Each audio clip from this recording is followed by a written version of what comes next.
Assalamualaikum warahmatullahi wabarakatuh. Nama saya Ardiansyah Prambudi, NIM 1904016235 kelas A3. Saya akan menjelaskan tentang proses atau pembuatan papan plastik WPC atau Wood Plastic Composite.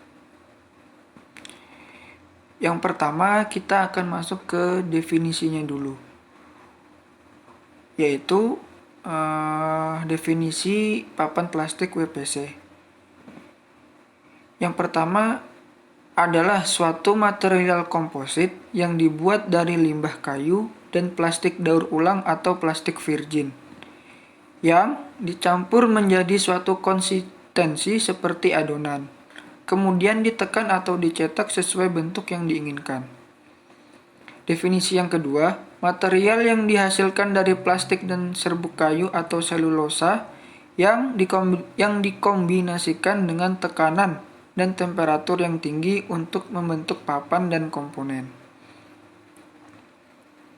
Selanjutnya, sifat pengerjaan dan ketahanan komposit plastik WPC, yaitu sifatnya 1. Dapat digergaji, 2. Tahan air, 3. Tahan api, 4. Dapat dipaku, 5. Dapat diserut.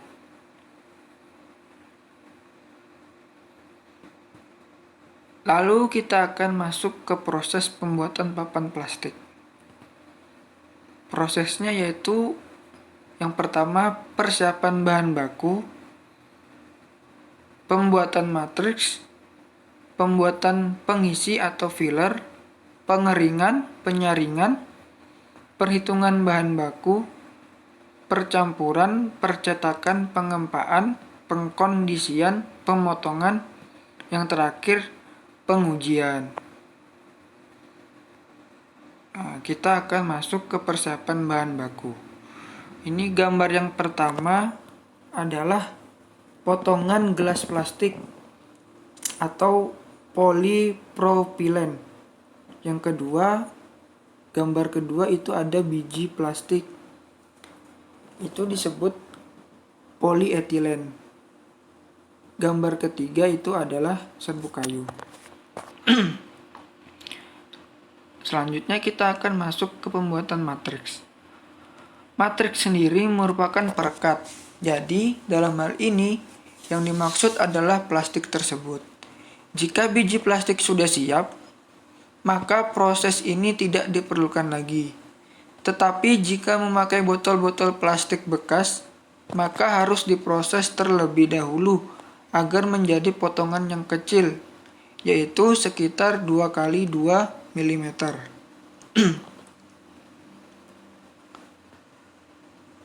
Selanjutnya kita akan masuk ke pembuatan pengisi atau filler.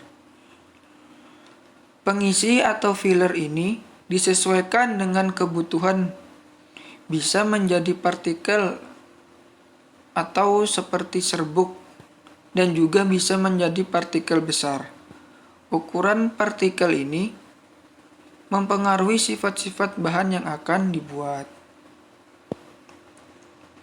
Selanjutnya, masuk ke pengeringan dan penyaringan. Pengeringan bahan baku bertujuan agar potongan-potongan plastik dapat merekat dengan serbuk kayu. Sedangkan proses penyaringan bertujuan agar ukuran serbuk kayu maupun potongan-potongan plastik memiliki ukuran yang sama agar mendapatkan hasil yang baik. Lalu kita akan masuk ke perhitungan bahan baku. Jadi, dalam proses pembuatan papan WPC ini, sebelum melakukan percampuran bahan seperti potongan-potongan kayu dengan serbuk kayu, maka wajib dihitung dan ditimbang komposisinya. Contohnya, berapa plastik dan serbuk kayu yang akan digunakan, karena jika tidak dihitung dan ditimbang, akan mempengaruhi hasil papan WPC yang akan dibuat. Selanjutnya kita masuk ke percampuran dan percetakan. Dalam proses percampuran dan percetakan bahan baku, semua bahan baku tidak langsung dicampur begitu saja di dalam satu wadah, tetapi dihamparkan satu persatu ke dalam cetakan secara langsung. Contohnya, pada bagian pertama adalah plastik, kemudian bagian kedua atau di atasnya itu diberi serbuk kayu, dan bagian ketiga atau proses ketiga diberi plastik kembali. Jadi bagian bawah itu plastik, di atasnya serbuk kayu, diberi plastik kembali. Selanjutnya kita akan masuk ke pengempaan. Dalam proses pengempaan, bahan baku yang telah dicetak kemudian diproses dan dipanaskan dengan suhu yang disesuaikan dengan jenis plastiknya. Dalam proses ini menggunakan dua jenis plastik, yaitu polipropilen dengan suhu 180 derajat dan polietilen dengan suhu 120 derajat.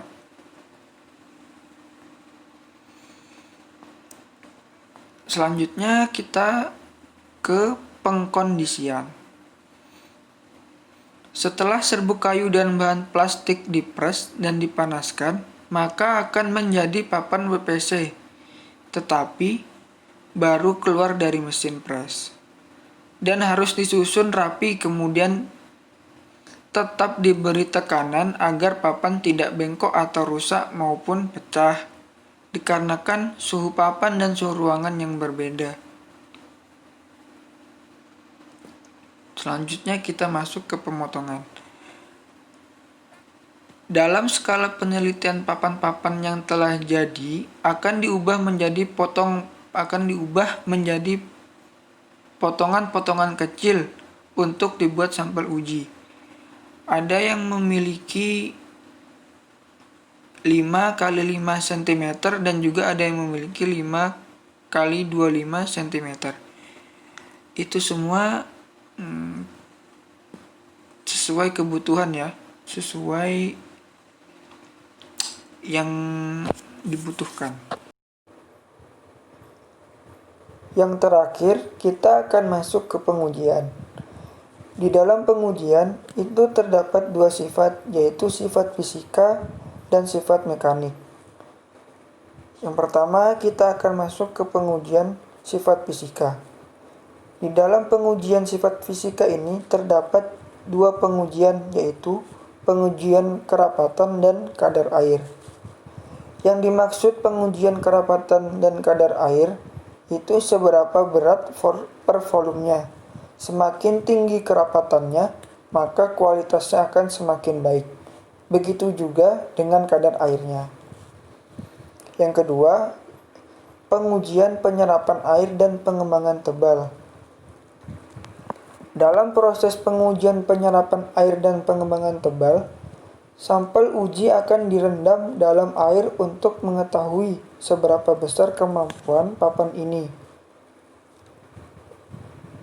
di dalam menyerap air dan seberapa besar volumenya setelah menyerap air. Lalu ada sifat pengujian mekanik.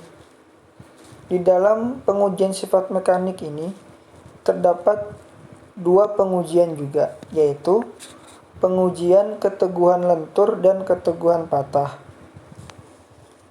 Pengujian ini merupakan pengujian keteguhan lentur dan keteguhan patah. Biasanya, sampel papan akan ditekan dengan beban tertentu dan diikat kelenturannya dan kekakuannya. Lalu kita ke pengujian keteguhan internal. Pengujian ini berfungsi untuk mengetahui kekuatan bagian tengahnya yang akan ditarik hingga papannya terbelah. Mungkin ini saja yang bisa saya sampaikan untuk proses pembuatan papan plastik PVC. Bila ada kata-kata yang kurang berkenan, saya mohon maaf yang sebesar-besarnya. Wassalamualaikum warahmatullahi wabarakatuh.